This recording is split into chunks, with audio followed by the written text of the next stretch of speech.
Hello friends, welcome to defence matrix. तो एक video निकल कर सामने आया है जहां पर ये देखा जा सकता है कि एक रशियन Su-35 डेंजरसली पास कर रहा है एक अमेरिकन F-16 को।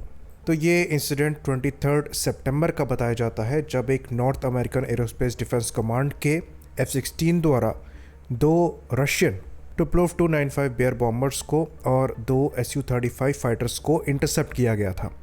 ये fighters actually international air space पर ही फ्लाई कर रहे थे, जो कि नोराड के Alaskan air defence identification zone में आता है।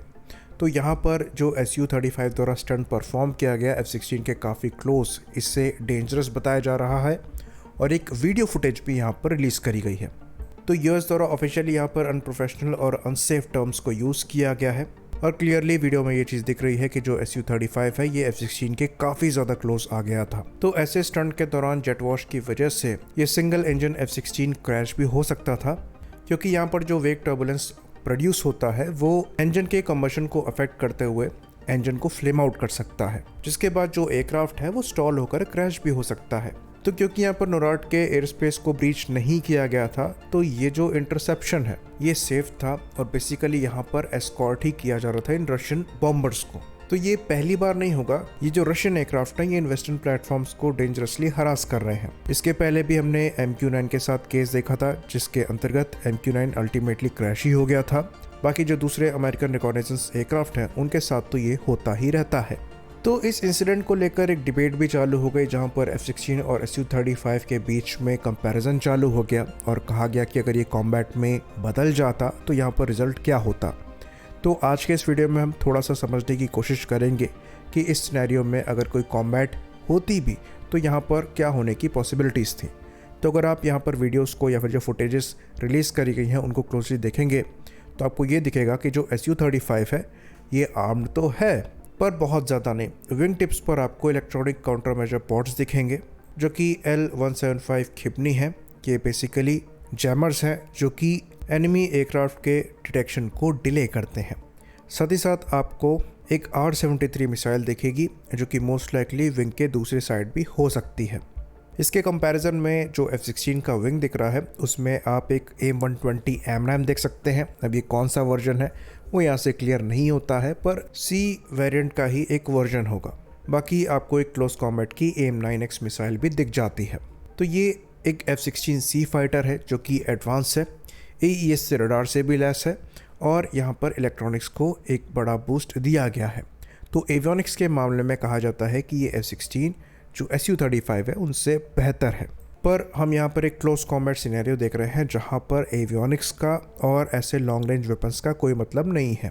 तो जब बात डॉग फाइट्स की आती है तो यहाँ पर मनोरेबिलिटी ही एक काफ़ी बड़ा फैक्टर होता है। आप अपनी एनर्जी कितनी सस्टेन कर सकते हैं कितने इंटेंस मनोवर में, ये एक काफ़ी ज़्यादा इंपॉर्टेंट फैक्टर होता है। और इस केस में चाहे आप सस्टेन परफॉर्मेंस की बात कर लें या फिर इंस्टेंटेनियस परफॉर्मेंस की बात कर लें, Su-35 ईजिली F-16 को डोमिनेट करता है। और इसलिए यहाँ पर आप Su-35 को F-16 के साथ खेलता हुआ देख सकते हैं, क्योंकि जिस तरीके से F-16 के सामने से ये Su-35 निकला है, अगर एक बार F-16 पायलट द्वारा एक गन का ट्रिगर दबाकर एक बर्स्ट फायर कर दिया गया होता तो ये Su-35 वहीं ख़त्म हो जाता। तो रियल क्लोज कॉम्बैट सिनेरियोज में ऐसे स्टंट नहीं किए जाएंगे। ये Su-35 अपने थ्रस्ट वेक्टरिंग कंट्रोल के साथ भी एक अपर हैंड रखता है इन F-16 पर।